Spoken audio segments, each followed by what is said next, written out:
I'll tell you this story. I love stand-up.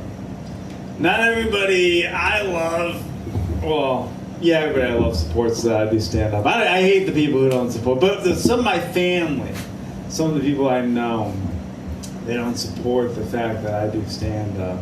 And I love it, though, and I'll tell you the story, man. One time I was at, I'm so thankful for this.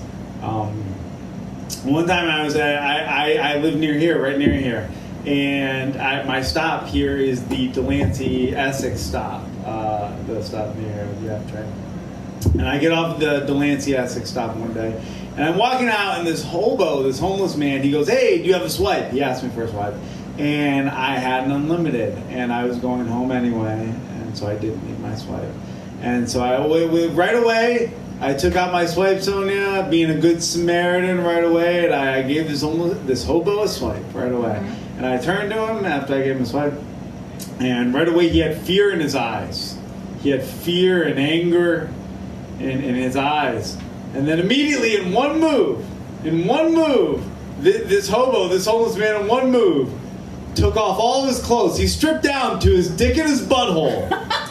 And then in one move, he walked through the turnstile, then turned around and walked back through the turnstile, then put his clothes back on, then turned to me, looked me dead in the eyes and said, "Thank you."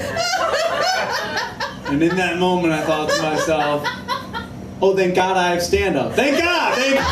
Thank God I have this. I have demons in my head, and they yell at me all day long, "You got to go out and get better at stand-up." And I'm like, okay, I'll go and do it. And then I come and do this. And thank God it's this. I want to say to my people in my family that don't like this, I want to say, hey, come with me to the Delancey Essex stop. I want you to see a man who has a much more difficult act that he has to perform.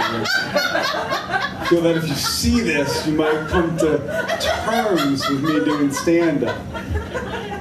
Once you see what's out there in the world.